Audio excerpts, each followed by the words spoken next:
Good day, how are you doing? Today we are discussing another mistake people make in English language. Nobody is an island of knowledge, but we will continue to try as much as possible to correct the mistakes we are not supposed to be making and thereby become better in the use of the language.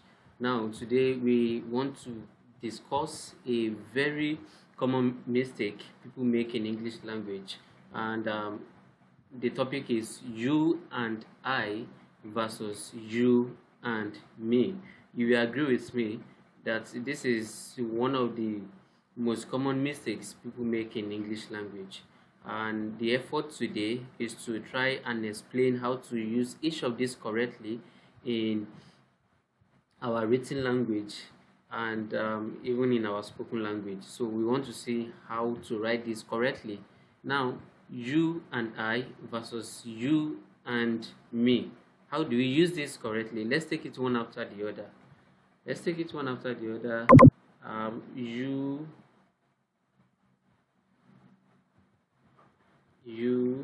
and I, you and I. You and I is used. You and I is used as a subject in a sentence. You and I is used as a subject in a sentence. And what is the subject of a sentence? The subject of a sentence is the performer of an action. A subject of a sentence is a performer of an action.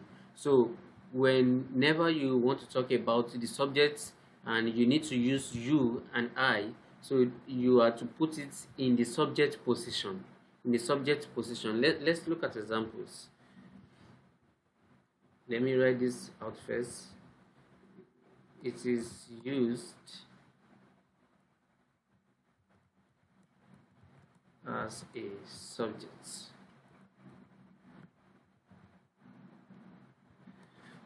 It is used as a subject that is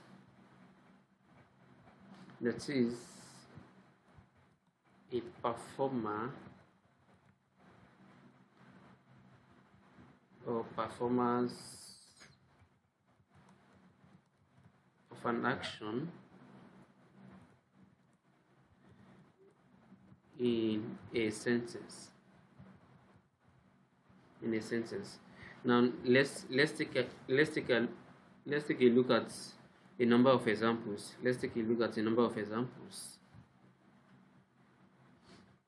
Examples. You and I are to attend the party. Now this is a very good example of where to use you and I correctly. You and I are to attend the party.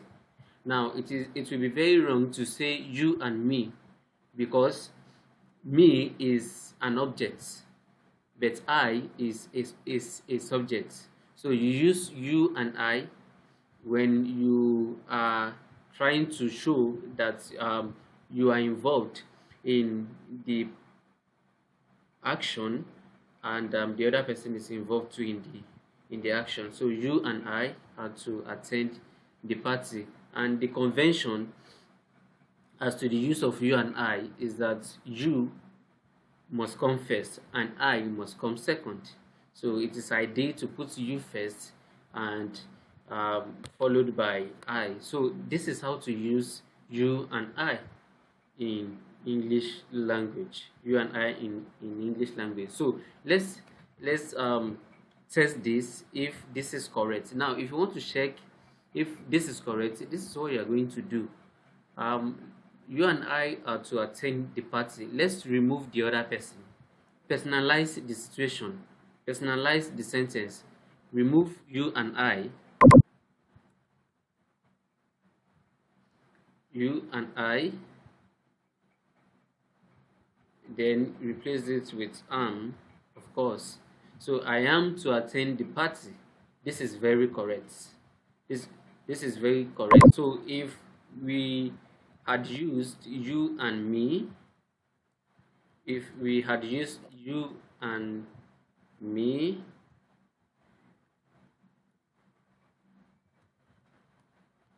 to attend the party, and we want to personalize it now, we want to personalize. So if we remove you and start the sentence with me, of course this is obviously wrong. So that is how you cross check or test whether what you are using is correct. So whenever you want to have a sentence like this, the correct thing to use is you and I. You and I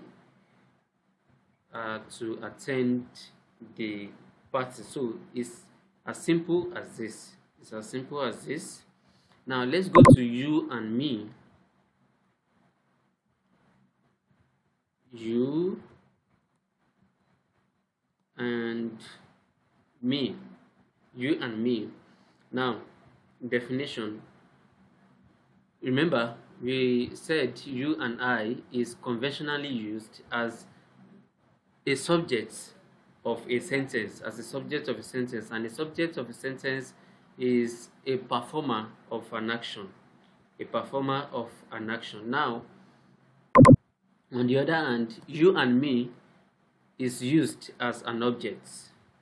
You and me, this is used as an object. This is used as an object that is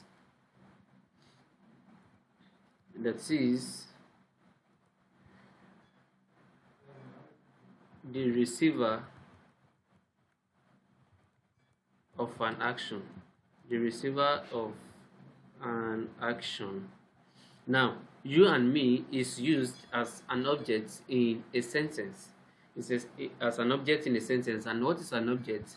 An object of a sentence is actually a receiver of an action. It's actually a receiver of an action. So what we are saying in essence is whenever we want to use you and me, we are to place it in the object position as people who are receiving the action of the given sentence. The action of the given sentence. Now let's look at examples. Let's look at examples.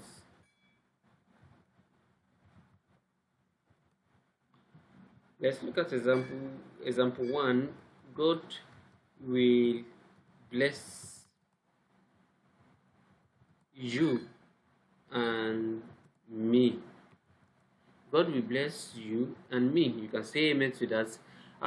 This is a very perfect and correct use of the pronouns you and me, or the pronouns you and me. God will bless you and me. Why? Because we are the ones receiving the action. You and me, is the object here. So God will bless you and me. This is how to use it in a sentence. This is how to use it. Now let's cross check. Let's see if it's correct. Let's see if it's correct. The one way to check if what you are using is correct in this instance is to always remove one of the pronouns and see if the sentence will still make sense. Now let's remove me from the sentence. Let's remove me, the pronoun me, from the sentence. So God will bless you. Very, very correct. God will bless you. Now let's return me. God will bless me and you. Now let's remove you. Let's remove you. God will bless me. Does it make sense? Yes, it does. So this is how to use it. So whenever you are confused as to how to use each of these correctly, just try to do that quick calculation of removing one of the pronouns. So if you remove one of the pronouns and the sentence still makes sense, then you are using the correct thing. But if you remove one of the pronouns and it stops to make sense, it doesn't make sense anymore, then you are using the correct, the wrong thing rather. You are using the wrong thing rather. Now let's assume God will bless you and I. Let's assume we are using God will bless you and I. God will bless you and I. Is this correct? No. How? Let's see. If we remove the pronoun you from the sentence, this is what we have. God will bless I, which is very, very wrong grammatically. So we don't use I, we use me. God will bless me. So let's return the full sentence. God will bless you and me. God will bless you and me. So this is how to use you and I and you and me. Thank you for listening. Stay tuned as we'll be discussing more subsequently. Thank you and God bless.